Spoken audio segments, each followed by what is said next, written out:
Joining us now on the Deseret First Credit Union hotline, as promised, Phil Steele, college football insider and expert. Phil, nice to have you back on the show. Hey, always a pleasure. Love talking BYU football with you guys. Absolutely. We want to know, first and foremost, what you think about South Point's over-under win total projection for BYU being set at 10. You think it's too high, too low, or just right? 10, I think, is probably one of those where if I had to go one way or the other, just based on the way college football works and how there's an upset one sometimes, I might lean a little with the under. I was thinking more 9-ish for this year's BYU team, but I would have them at 9 or 10. I personally would have set the number at 9.5. BYU's playing a crazy set of 5 particularly hard games. We've nicknamed them the Furious 5. LSU, Utah, Wisconsin, Boise State, Mississippi State. We think the season hinges on how BYU fares in those 5. And in fact, I think 2 wins out of those 5 would be pretty good. What do you think BYU's record could be in those 5 games? I would have them at either 3-2 or 2-3. The losses that I have for them would be LSU in Houston and then the Wisconsin game. I know Wisconsin's at home, but I'm very high on the Wisconsin Badgers this year. I think they're a team that's could be a dark horse contender for a playoff spot.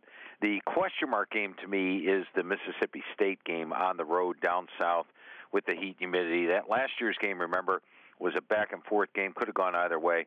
BYU pulled it out at home. I do have BYU favored over Boise at home and Utah at home this year. And, boy, it's a lot different talking BYU football this year than it was last year, isn't it? Because last year everybody was thinking, can we get to 7 wins maybe because of that tough schedule? Schedule is a lot more manageable this season.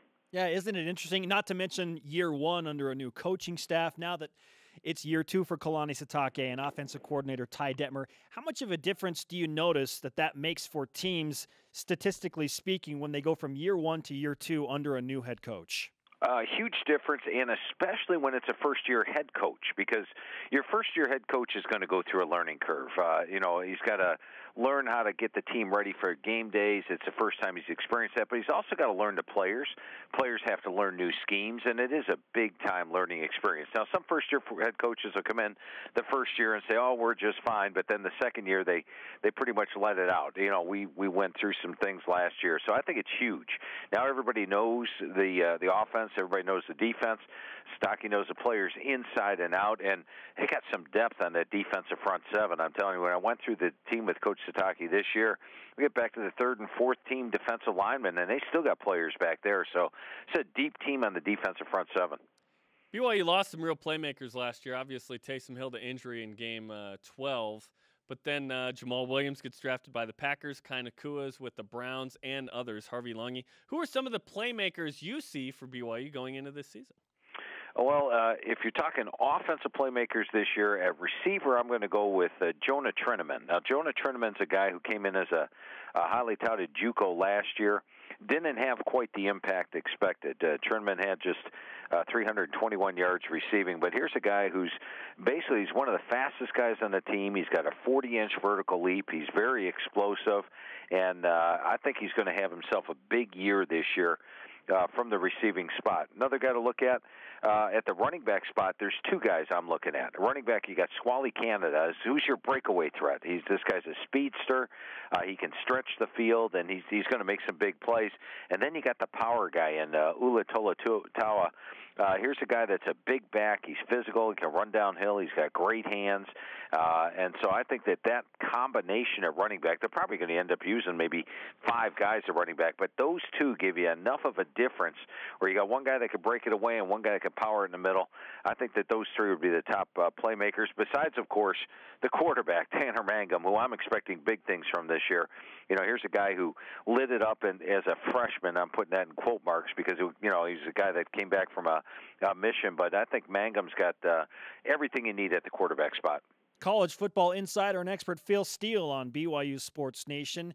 It's easy to see that BYU defense is probably the strongest part of the team going into the 2017 season. You mentioned the front 7 very deep.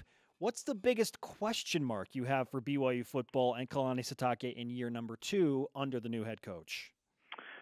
Biggest question mark up front is probably on the defense overall. I'm going to say it is the front line. They need somebody to really stand up and become that big-time pass rusher up front. Now, they've got some guys that have got the potential, like a Kafusi, but he only had 2.5 sacks last year. Then you look at the other defensive end spot with Takataki. You know, he's a guy that had a few sacks last year, but they really need somebody to step up, get the pass rush. But once again, I think there are so many bodies up front on that defensive line that they're going to find the players to do it. And when you look at the linebacking core, I mean, this is one of the premier linebacking cores in the country, the heart and soul of the defense, Warner, Pau, and Bernard. So I think right now they just need somebody on that defensive line to really step up. And I think Corbin Kafusi is probably going to be the guy. When you look at where BYU fits in college football, obviously independent, but do they fit more as a Power 5 or a Group of 5 team in your college football spectrum? In my mind, it's more of a Power 5 team, no doubt about it. And you look at the talent that BYU draws in on a yearly basis. You look at the fact that, you know, with the missions that their offensive line is generally about 22, 23 years old by the time they're playing on the field. I think BYU can stand toe-to-toe with the big guys. So I think they can go to, let's say, the Pac-12 conference and be highly competitive, much like Utah is doing. And so I would clearly rate them as more of a Power 5 team. In your conversation with Coach Sitake, which you referenced earlier, what stands out to you most about who he is as a person and how he operates his football team? This guy loves football. He's a guy that studies football, and when he's not coaching the team, he's studying some more football. He's a big time football guy. Like the way that he can that he motivates the players, gets them lined up. But to me, the biggest thing I took from the conversation was this guy lives and breathes football, and believe me, we're cut from the similar cloth in that respect. Phil Steele on BYU Sports Nation. Phil, who are some of your national championship or college football playoff contenders this year? Well, let's go over the top 4 that we got going there, and a lot of big surprises here. How about Alabama? You guys stunned by that one? Shocking! You look at Bama, they've got an experienced quarterback coming back. They've got their usual outstanding defense, and when you factor in the schedule Alabama plays this year, they'll be favored in all 12 games. Toughest road test is at Auburn in the Iron Bowl. Talent throughout as Saban brings in the number 1 recruiting class each and every year. So clearly I've got Alabama getting the playoffs this year. Another one is Ohio State. You know, last year Ohio State was the least experienced team in the country coming into the season. I thought they played beyond expectations, especially that early season game at Oklahoma, which ended up winning comfortably. Now they've got 15 returning starters as opposed to 6. Good grief. Yeah, J.T. Barrett's a guy that, he was banged up in 15 or got injured in 14 when he was having a Heisman Trophy type of season. Sort of lost his job in 15, was okay last year, but now Kevin Wilson comes in as the offensive coordinator. This guy's a magician when it comes to running an offense, and I think he gets J.T. Barrett playing back to that Heisman contention type of play that he had. And when you look at Ohio State's schedule, much like Alabama, their toughest test is the end of the season against a rival when they play Michigan, but I think Ohio State will be favored in all 12 games. Now, Florida State's an interesting case because last year when I talked to Coach Fisher and we were going over his team, and these conversations usually take like an hour, hour and a half with the coaches, go over every player, every position, but at the end of every position we get to, he'd say, boy, are we going to be good next year. Well, next year's here for them, but of the big boys, they've got the toughest schedule. They have to play Bama right out of the box. They have to play Clemson on the road. They have to play Florida on the road. I still think this team's talented enough to make the playoffs. And then the team nobody wanted to play at the end of last year, and that's USC. Remember, USC went into Washington, just controlled both the offensive and defensive line in that game, came out with a 26-13 win. You know, at one point last year, Clay Helton, the question was not, is he going to be around, but who's going to be the next coach at USC when they opened up 1-3 with that blowout loss to Alabama. But 9 straight wins to finish.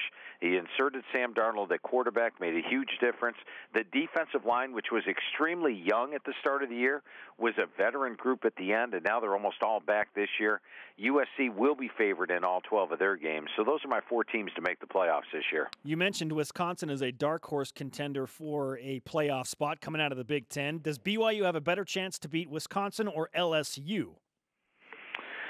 Well, I'm going to say Wisconsin because of the fact it's at BYU. And that altitude can be somewhat tricky for teams, especially ones that aren't used to playing in it. And when you look at Wisconsin, it's not an opponent that they're familiar with, so it's going to be a little bit tougher to prepare. I think the fact that LSU gets that game in Houston, which isn't very far from Death Valley, so they'll have quite a crowd there. I think LSU has a crowd edge in that one, but I think BYU with the crowd edge would have a better shot against Wisconsin. But I'll say this. The Badgers' run game the last 2 years under Paul Chryst hasn't been your typical Badger run game. I mean, they only average 3.8 yards per carry in 15, improved to 4.3 last year, but they've got a big veteran offensive line. They've got some big-time running backs. Hornibrook's back at QB, and I love their defense. They had a couple of key injured players last year, like Jack Sitchie at the linebacker spot, who still finished high on the team in tackles despite getting injured and only starting 7 games last year. So this is a Wisconsin team that I think could very well be favored in all 12 of their regular season games this year. Follow him at Phil Steele 042 on the Twitter machine. Phil? And Phil, how do people get your magazine if they want it? Well, I appreciate that. Now, the magazine hits the newsstands June 27th, and it's 352 pages. You guys use it every year, right? How many times do you think you reference it during the course of a season? Numerous. Yeah. Too many to count. Yeah, probably hundreds. Almost every day, I would think. And it's available at Barnes & Noble, Books A Million, Walgreens, Target, CVS, Publix, places like that. Now, the truck just pulled in today, so we are actually shipping magazines out the door, priority mail. If you can't wait till June 27th, we'll ship you one out either today or first thing tomorrow morning. You can call the offices direct at 866-918-7711. That's 866-918-7711. You can, of course, order it online at philsteele.com. And if you can't wait for even that to get in the mail, you can actually download it right now to your iPhone or Android device, even to your computer or your Kindle. As long as it has a browser, go to philsteele.com for more information on how to actually get the magazine. In the next matter of 10 minutes, you can be getting through and reading through it. Great stuff, Phil. Good luck with the rest of your 1,715 interviews you will do to preview the college football season. I really appreciate that, and always a lot of fun talking to you guys and talking BYU football. You got it. Thanks, Phil. Thanks, guys.